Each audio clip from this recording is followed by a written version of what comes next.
This book is one trip essentially only. So we go with you on place to place to place? Yes, follow me as I go, starting here. I start from the train station that I use regularly to come to Barcelona, a home station, and end up the book coming back on the train from Barcelona out to the Penedès where we live. But there is also a little interlude in the book about a trip that I did to Asturias. Okay. And this was when, 2019? 2019 is when the book was published, yes. Well, when the trip you took, was it?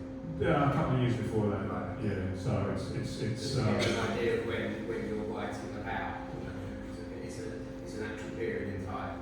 Oh yes, very much so. Yes, it's that summer of. This is when the Conservatives were still in power. This is before Sanchez, not long before Sanchez. And there's some references. Gary mentioned some references to the Catalan situation, the Catalan problem, as it's called, which is strange, but something I don't really accept. The Catalan problem. These Catalans who are problematic. No, surely not. Yes, it's really just a travel log. I make a lot of references to other writers and people who've lived in the places that I go through. But the book is chronological, it goes with Yes, you. yes it is, yeah. But I do make other references to sometimes to other points in my life or other things I've read. Thanks, Rob. Yeah. Did you set out on a journey to write a book, or was it something you decided to do after you came back? Yep, sorry, what's your name? Suzanne. Suzanne, hi. Okay, Nice to meet you. Nice to meet you. Australia. Australia? Yeah. Okay, I speak very slowly for Suzanne. She's from Australia. So, thanks for the question, Suzanne. Your question was, sorry, repeat that. Did you embark on this journey, I presume, by yourself? Yes. Was the end result you gathered information to write a book?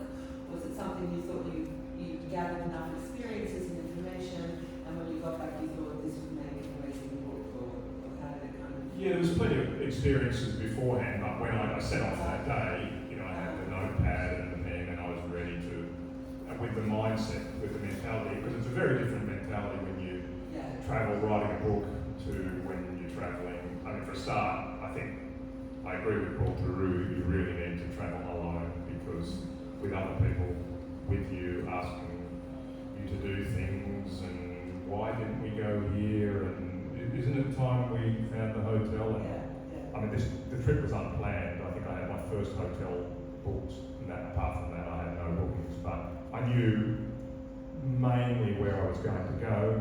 I had a destination in mind, which is the childhood home of Antonio Munoz Molina, one of my favourite writers, in Spanish writer. I knew that was my final destination where I turned to come back here. I hadn't necessarily thought of all the particular places I wanted to go, because I wanted to be open to change my itinerary. I didn't have an itinerary apart from the first hotel. But this was a trip of unsung places. That was the idea, yes, very much so, yes. Essentially in the interior where travellers might go, especially Spanish tourists and travellers, but I think foreign people don't go really on holiday or don't really visit, except unless it's for business, to places like Zaragoza or Extremadura or some parts of Andalusia which are not very touristy. Yes. Have you, so since writing the book, we've had the pandemic, of course, so have you been back anywhere in the book since it was published post-pandemic, and how has it changed? Yeah, thanks for the question. So your name is? Tara. Tara, okay. I wish I could say yes, but I can't say that I've travelled at all during, or, well, I think in many ways the pandemic's still going, but that's the worst seems to be over, yeah. No, so I haven't been back to any of these places, but I would like to very much one day, just to, partly for comparison, but there's always the temptation to go to new places. Unsung Spain Part 2. Thanks for that suggestion. Yeah, other people suggested it, and I've writing a novel for the last 6 years. 6 years, so my first novel, and that's hopefully I'm finishing that this summer. I'm sure your wife hopes so. Yes, yes. Brenton, you traveled Yes, around Spain for 5 years, you said, before? Travelling, well, we've lived here for 17 years. But traveling, I mean, these trips, these travels that depicted in this book are along how many years? Yeah, well, if you, the main trip in this book was only part of the summer. Yes, Right. yeah, a month. But the other trips that I referred to was several years before that. There's a part of the book where I talk about places that I didn't go to in this trip, I could have written about because of other trips in Spain.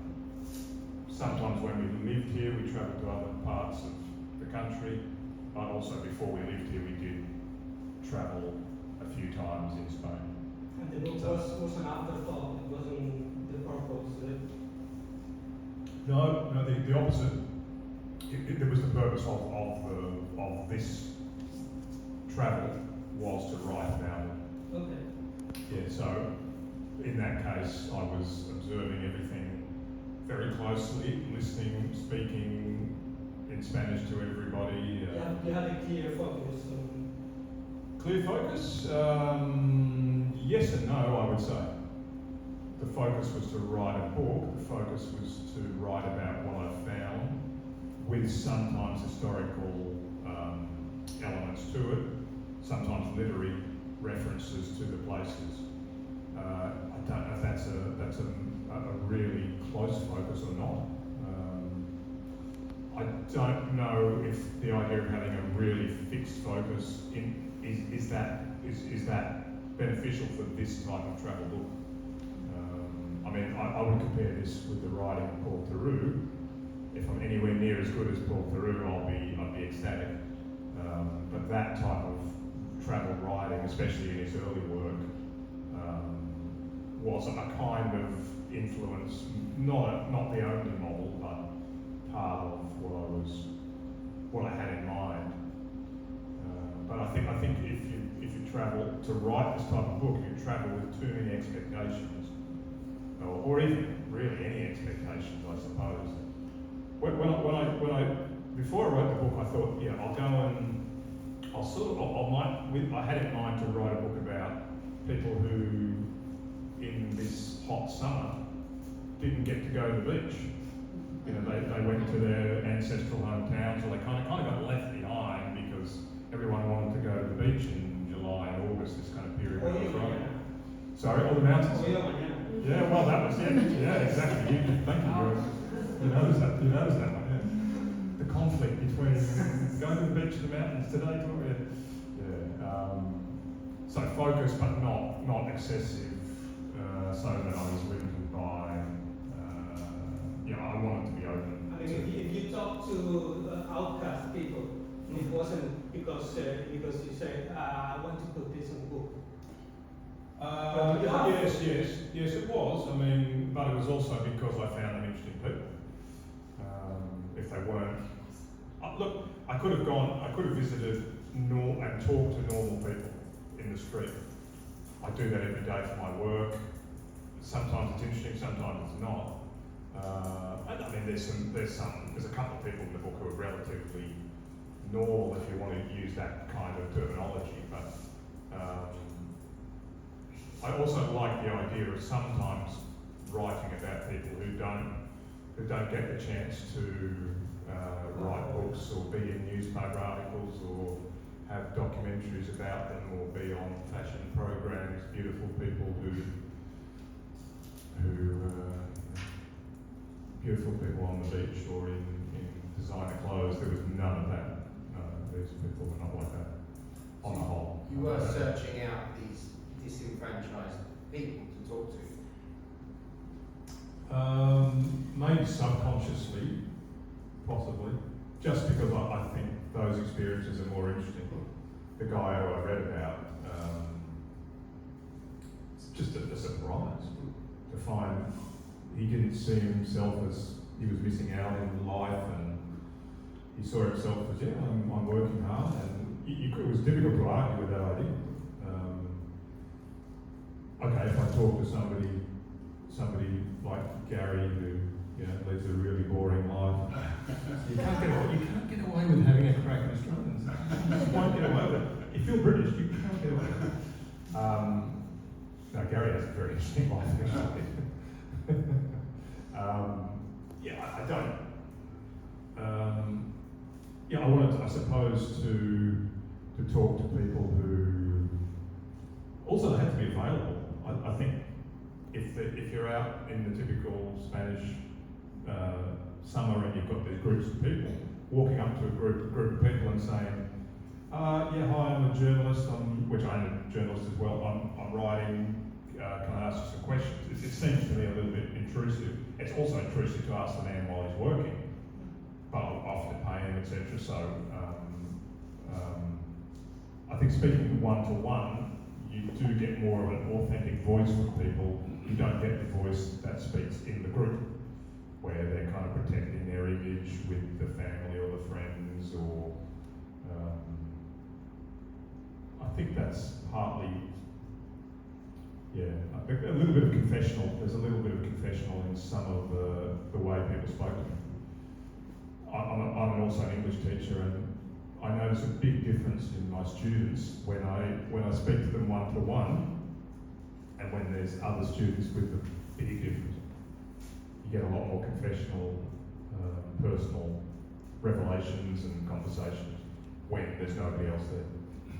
Well, I'm sorry to say, before I start opening up, I need to go.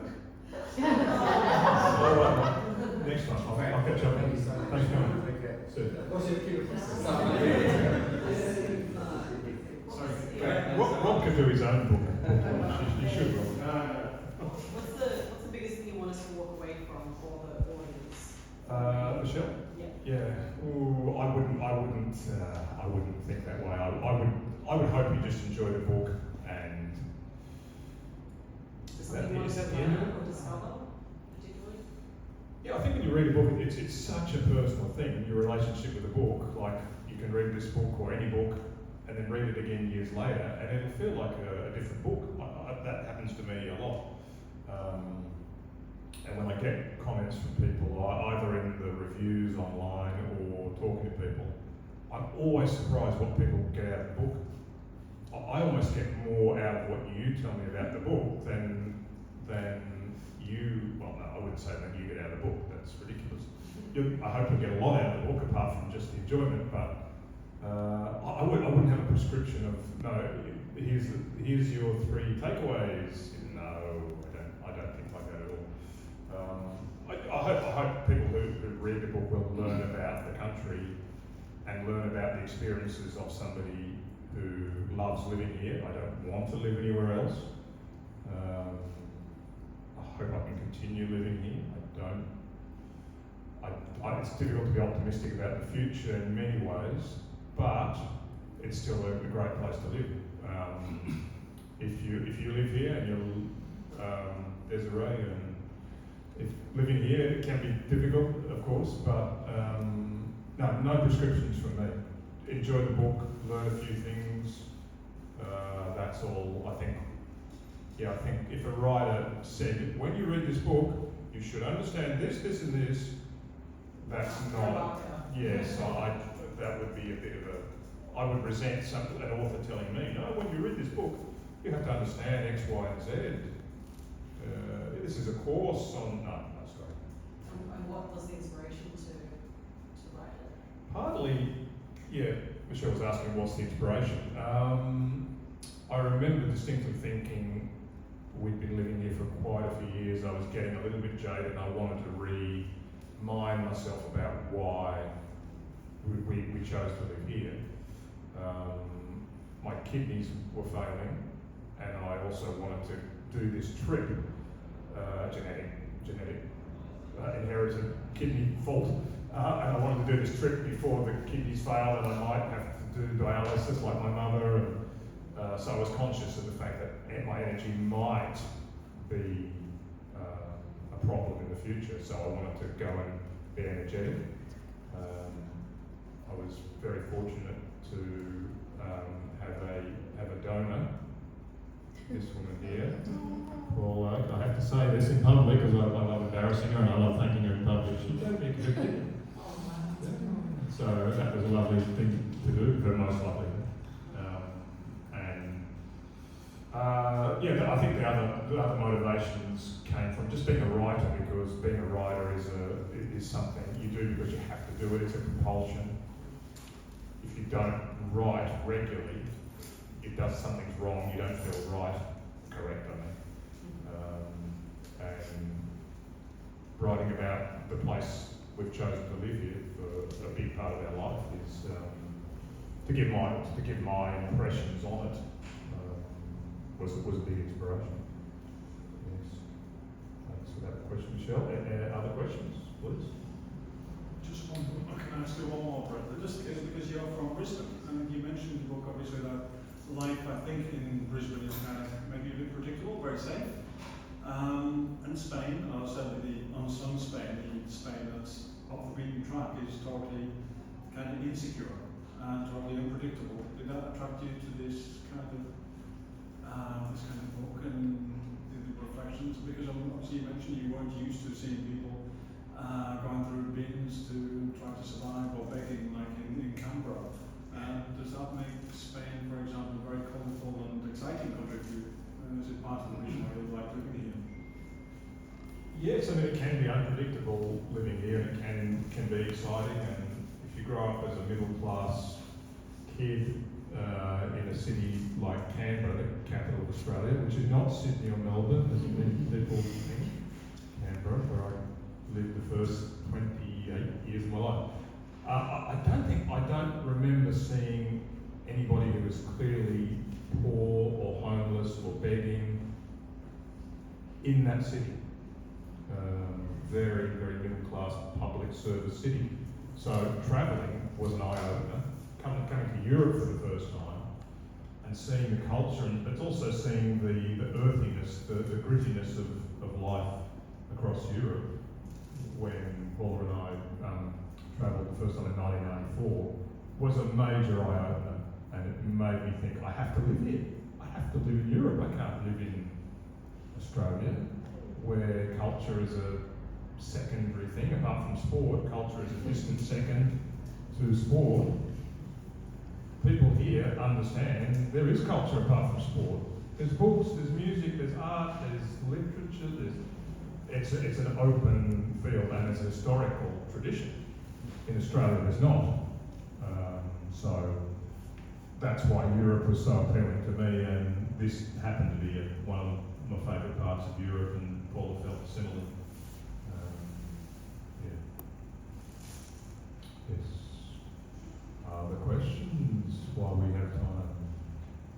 Can you read your book as a touristy guide? No, Sergio, definitely not. No. I mean, I made a point of not mentioning any of the hotels I stayed in. I didn't mention any restaurants. I didn't get any money from anybody. So if you feel like leaving a tip at the end of the night, no, I'm joking. But if you are in search of different places to go in Spain. Well, yeah, I would hope some people would read the book and go, well, that's Zaragoza. I would never think of going there. I thought it was just a big city, and there's a lot of amazing aspects to that culture, that place. Or go to Cordoba, which is people tend to not think so much about. Or Asturias, which I mentioned in the middle of the book, which was not part of the original trip. I think I wrote, there's a poem and a bit of other writing on Asturias. Most foreign tourist travellers don't go to Asturias. Amazing place, beautiful place, and historically really interesting. I haven't spent much time in Galicia. I'd love to go there and spend more time. So it gives you, I think travelling gives you an appetite to travel more, doesn't it? I mean, maybe you find that. I hope you find that travelling gives you the appetite to travel more. And now we can do that again from the pandemic. That's good news. I think it's good news. We can travel again without fear, I think. with borders open.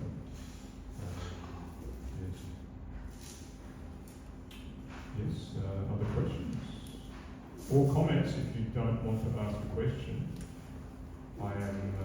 I'm an English teacher, so I can handle all sorts of comments because I do every day handle comments and I enjoy them. Sorry. What about journalism? You mentioned you're a journalist as well. Is there? Yes, yeah, I wrote for Catalonia Today, the magazine, English language magazine, for a long time. Stopped recently. It's now a shorter. It's been cut in half. This magazine, not good news for people who want to read English language commentary and opinion and articles on Catalonia Today in English language from people who are actually paid to write them.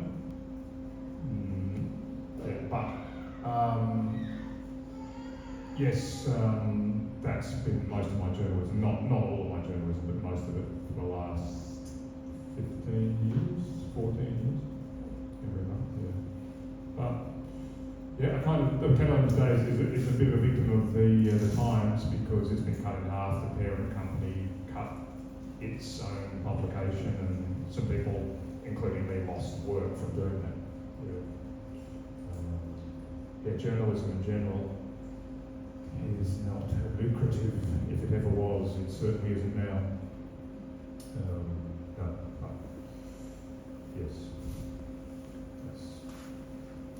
Yes, other comments or questions? Gerardo, come on. I have a comment. I think that it's funny for me because it's okay. What I noticed, like really, I mean, you're of course like writing a book from like a touristic or like point of view from someone who's like not Spanish, you know.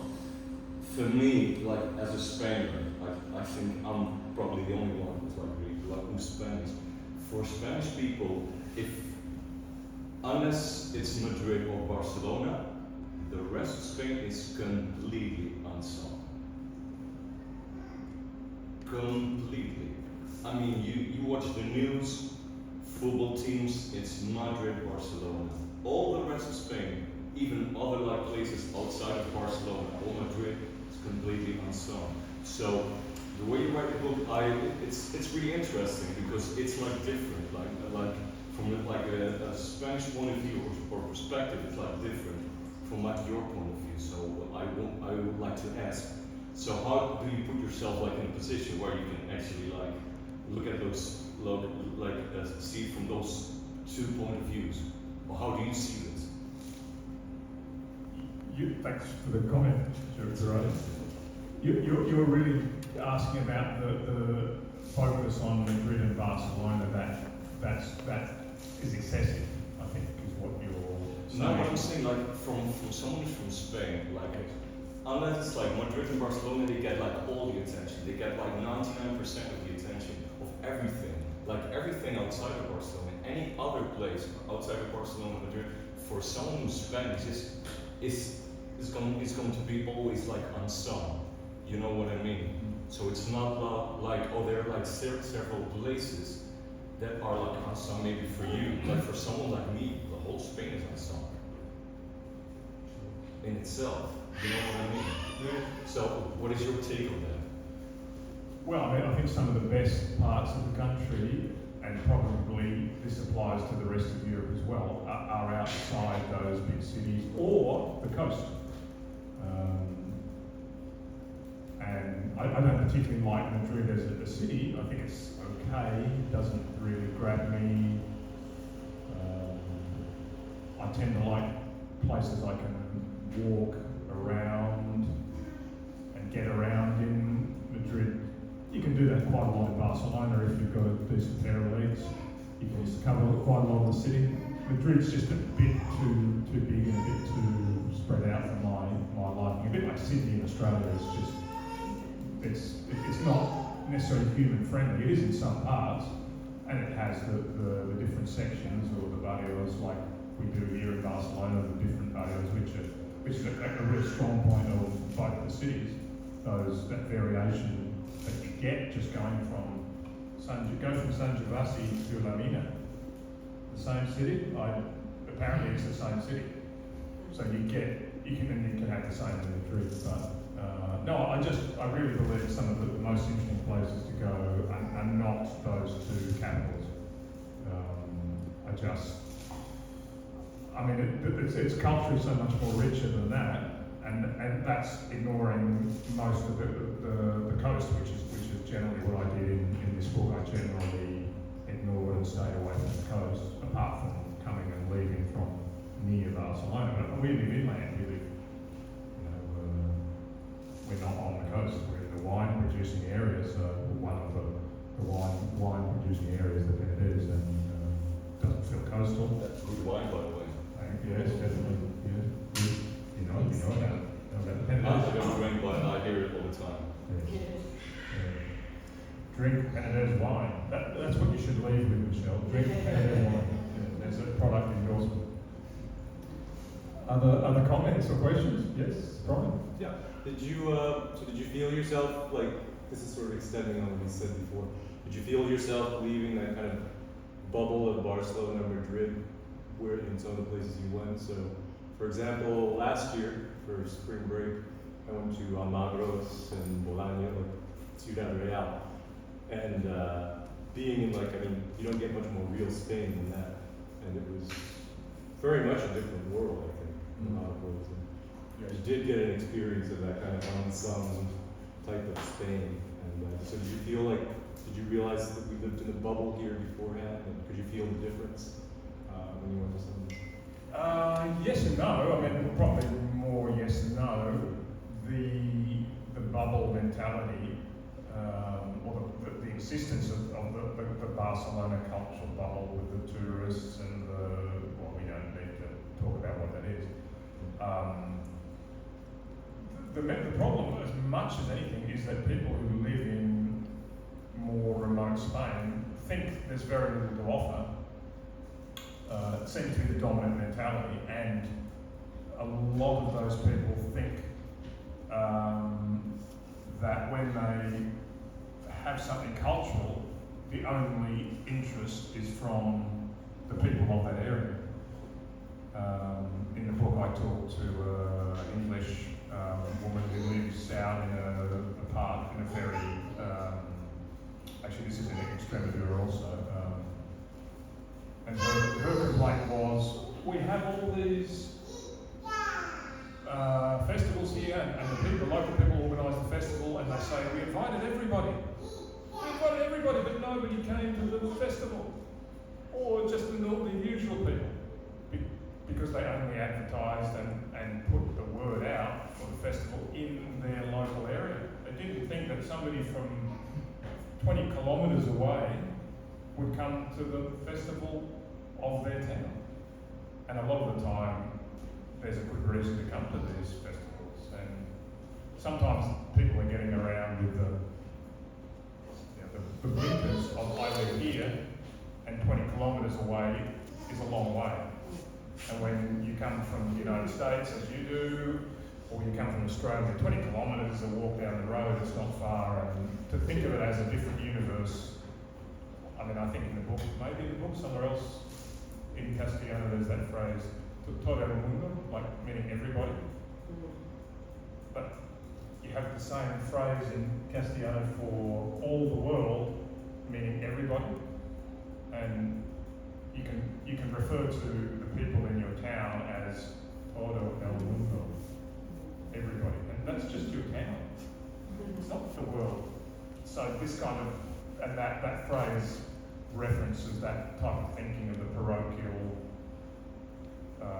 mentality, which is a bit of a problem, I think. That's a good takeaway. Is it? Yeah. Michelle's got a takeaway. Yeah. Yeah, so to finish the point, I think, yes. And I could write a second book, as Rob suggested, about visiting places like you mentioned, Almagro, and Ciudad Real. I've been to Ciudad Real, didn't have any intention of going back there, didn't think much of Ciudad Real, but maybe I didn't just see the parts that were worth seeing. So it's worth going back to some of these places again that I've visited in the past and writing about them. So it's an interesting idea as a future piece of writing. Yes. Thanks, Brian. Other questions or comments? Sergio, how are we for time? Okay. Yeah. I have a question. Okay. Yeah, don't you think it's also like due to like the fact that nowadays like this the times we're just living in, like everybody is like we're like more with our minds like in the iPhone world more than in the realistic world. So unless it's like a huge event, people are just not really interested in anything. People are not interested anymore in like culture, you know, like in my case, I noticed that a lot. I was a musician for 45 years of my life. I gave up because I was really tired. Like the audiences, like as a matter of fact, like people have such terrible taste. And yes, it's true. I'm sorry, but I mean, it's true. They listen like to terrible music. But I'm not gonna name any music stuff, and you go, wow, this is like the people that we have today. So this is like the people we have to create art for. When, as a matter of fact, most people are not going to appreciate that ever again.